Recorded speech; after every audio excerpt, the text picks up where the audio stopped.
সুপ্রিয় দর্শক, আসসালামু আলাইকুম। নিউজ 24 এর আজকের সর্বশেষ সংবাদে আপনাদের সবাইকে স্বাগতম। প্রথমেই জানিয়ে দিচ্ছি সংবাদ শিরোনাম। ৭১ নিয়ে বক্তব্যের পর দুঃখ প্রকাশ করলেন আসিফ নজরুল। উপদেষ্টা আসিফের পদত্যাগের দাবিতে মুরাদনগরে বিক্ষোভ। রাউজানে বিএনপির দুপক্ষের সংঘর্ষ, গুলিবিদ্ধ সহ আহত ৪০, গাড়ি ভাঙচুর, অগ্নিসংযোগ। রাউজানে সংঘর্ষের পর চট্টগ্রাম উত্তর জেলা বিএনপির কমিটি বিলুপ্ত, গিয়াস কাদেরের পদ স্থগিত। এনসিপি নেতা তুষারের সহযোগীদের মাধবদীতে চাঁদাবাজি ভিডিও ভাইরাল। কনসার্ট করতে ৭৬ লাখ টাকা চেয়ে ৭০ প্রতিষ্ঠানে রাজশাহী বিশ্ববিদ্যালয়ের সাবেক সমন্বয়কের চিঠি। শুনছিলেন সংবাদ শিরোনাম। পুরো খবর পেতে ভিডিওটি শেষ পর্যন্ত দেখুন। সর্বশেষ সংবাদ পেতে চ্যানেলটি সাবস্ক্রাইব করুন। এবার বিস্তারিত। ৭১ নিয়ে বক্তব্যের পর দুঃখ প্রকাশ করলেন আসিফ নজরুল। শেখ হাসিনা ও তার দোসররা যে অপরাধ বাংলাদেশে করেছে, ১৯৭১ সালে পাকিস্তানি সেনাবাহিনীও সম্ভবত এত জঘন্য অপরাধ করেনি, এমন মন্তব্য দেওয়ার কয়েক ঘন্টা পরে দুঃখ প্রকাশ করেছেন অন্তর্বর্তী সরকারের আইন উপদেষ্টা আসিফ নজরুল।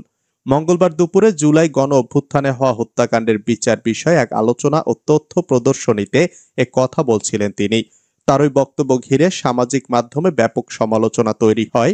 এরপর সন্ধ্যা ৭:৩০টার দিকে ফেসবুকে নিজের আইডিতে আসিফ নজরুল লেখেন, শেখ হাসিনার নৃশংসতার সঙ্গে পাকিস্তানি বাহিনীর নৃশংসতার তুলনা করা ঠিক হয়নি। তিনি লিখেছেন, শেখ হাসিনার নৃশংসতা অবিশ্বাস্য। লাশ ও আহত মানুষকে আগুনে পোড়ানো, নির্বিচারে নারী, কিশোর, শিশু হত্যা, হেলিকপ্টার দিয়ে গুলি করে বেসামরিক মানুষ মারা, মৃত্যু যন্ত্রণায় কাতর তরুণকে গুলি করে মারা, হাসপাতালে চিকিৎসা না দিয়ে হত্যা করার নির্দেশদাতা ছিলেন শেখ হাসিনা। যুদ্ধের ময়দানেও এসব কর্মকাণ্ডকে গুরুতর অপরাধ হিসেবে গণ্য করা হয় বলে উল্লেখ করেছেন আইন উপদেষ্টা। আসিফ নজরুল আরো লেখেন, কিন্তু তাই বলে তার নৃশংসতার সঙ্গে ৭১ বাংলাদেশের মানুষের উপর পাকিস্তানি বাহিনীর নৃশংসতার তুলনা করা ঠিক হয়নি আমার। দুটোই জঘন্যতম অপরাধ। আমার কথায় যারা ভেবেছেন আমি ৭১ পাকিস্তানি বাহিনীর হত্যাযজ্ঞকে ছোট করে দেখেছি, তাদের কাছে দুঃখ প্রকাশ করছি। উপদেষ্টা আসিফের পদত্যাগের দাবিতে মুরাদনগরে বিক্ষোভ। কুমিল্লার মুরাদনগরে স্থানীয় সরকার উপদেষ্টা আসিফ মাহমুদ সজীব ভুঁইয়ার পদত্যাগের দাবিতে বিক্ষোভ মিছিল করেছে মুরাদনগর উপজেলার সর্বস্তরের ছাত্র জনতা। মঙ্গলবার বিকেল ৫:৩০টার দিকে সর্বস্তরের সাধারণ ছাত্র জনতার ব্যানারে মুরাদনগর উপজেলা গোলচত্বর থেকে এ বিক্ষোভ মিছিল বের হয়। পরে মিছিলটি উপজেলা পরিষদ চত্বর, থানা প্রাঙ্গণ ঘুরে আবার গোল চত্বরে এসে শেষ হয়। এর আগে উপদেষ্টা আসিফ মাহমুদের পদত্যাগের দাবিতে বিক্ষোভ কর্মসূচিতে অংশ নিতে বিকেল ৩টার দিকে মুরাদনগর বাজার গোল চত্বরে জড়ো হতে থাকেন সাধারণ শিক্ষার্থীরা। উপদেষ্টা আসিফ মাহমুদের বাড়ি মুরাদনগর উপজেলার আকুবপুর ইউনিয়নে। বিক্ষোভে শিক্ষার্থীরা জানান, উপদেষ্টা আসিফ মাহমুদের বাবা বিল্লাল হোসেন মাস্টার নানা অপকর্মে জড়িত। তিনি মব সৃষ্টি করে মুরাদনগরের আকুবপুরে ট্রিপল মার্ডারের ঘটনার পেছনে ইন্ধন দিয়েছেন। তার বাবার বিরুদ্ধে এক স্কুল শিক্ষিকাকে লাঞ্ছিত করে বাড়ি থেকে বের করে দেওয়ার অভিযোগও আছে। বর্তমানে ওই নারী ভয়ে বাড়ি যেতে পারছেন না। এছাড়া সনাতন ধর্মাবলম্বীদের পুকুর দখল সহ নানা অভিযোগ রয়েছে আসিফ মাহমুদের বাবার বিরুদ্ধে। আর এসব অপকর্মের প্রশ্রয় দিচ্ছেন উপদেষ্টা আসিফ মাহমুদ। তার প্রশ্রয়ে তার বাবা এলাকায় বেপরোয়া হয়ে উঠেছেন। তারা আরো জানান, আসিফ মাহমুদের বাবা ক্ষমতার অপব্যবহার করে মুরাদনগরের নিরীহ মানুষদের পুলিশ দিয়ে মামলা ও গ্রেপ্তার করিয়ে জেলে পাঠিয়েছেন। অবিলম্বে এ মিথ্যা মামলা প্রত্যাহার করতে হবে। আসিফের বাবা ইউসুফ আব্দুল্লাহ হারুনের লোকজন ও আওয়ামী লীগের পুনর্বাসনের সহযোগিতা করছেন। মুরাদনগরের ট্রিপল মার্ডারের যে মূল হোতা শিমুল বিল্লাল উপদেষ্টা আসিফ মাহমুদের বাবার আশ্রয়ে আছেন, যার কারণে আইনশৃঙ্খলা রক্ষা বাহিনী তাকে গ্রেফতার করছে না। সমাবেশ থেকে উপদেষ্টার পদ থেকে আসিফ মাহমুদের পদত্যাগের দাবি জানানো হয়। রাউজানে বিএনপির দুপক্ষে সংঘর্ষ, গুলিবিদ্ধ সহ আহত ৪০।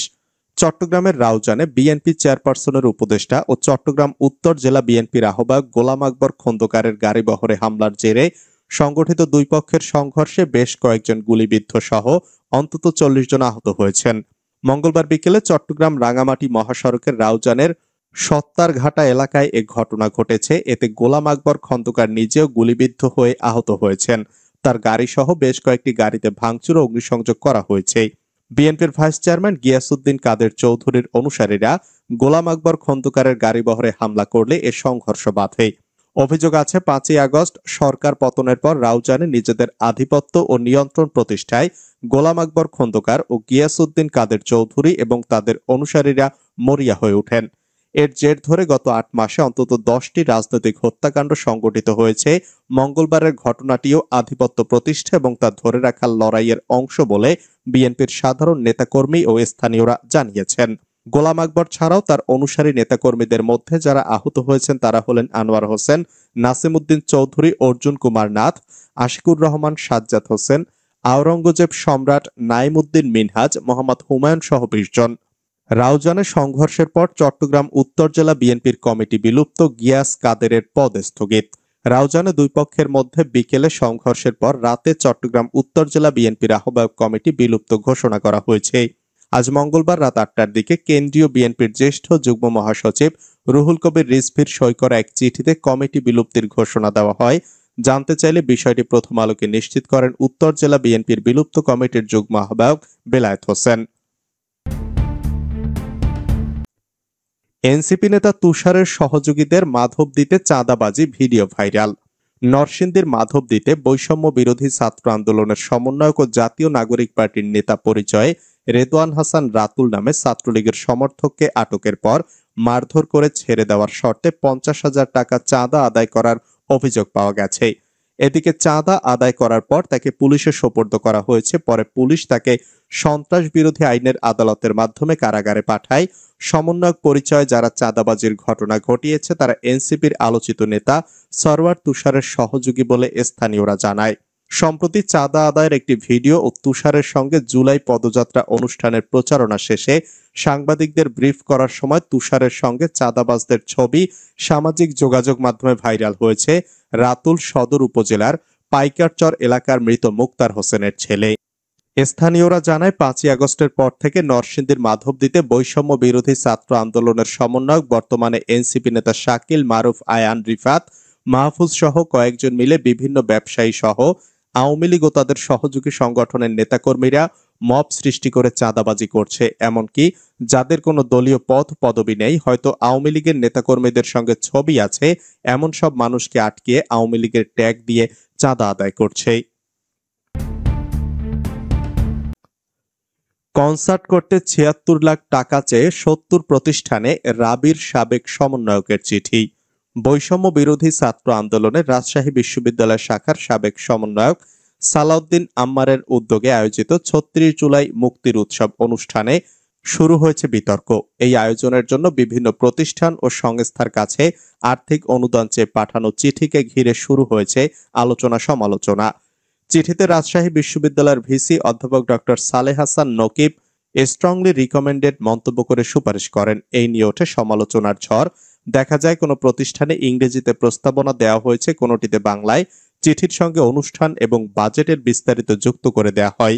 বাংলায় করা একটি আবেদনে বলা হয়েছে, রাজশাহীর গৌরবময় ইতিহাসে 36 জুলাই একটি স্মরণীয় দিন।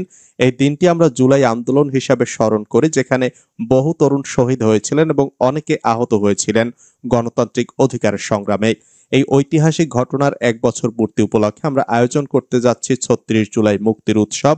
এই উৎসবে রাজশাহীর শহীদ পরিবার, আহতদের পরিবার, গণ্যমান্য ব্যক্তিবর্গ ও সম্মানিত সমন্বয়কবৃন্দ উপস্থিত থাকবেন। অনুষ্ঠানের মূল লক্ষ্য হল শহীদদের প্রতি শ্রদ্ধা জ্ঞাপন ও তরুণ প্রজন্মকে তাদের আত্মত্যাগের গল্প জানানো।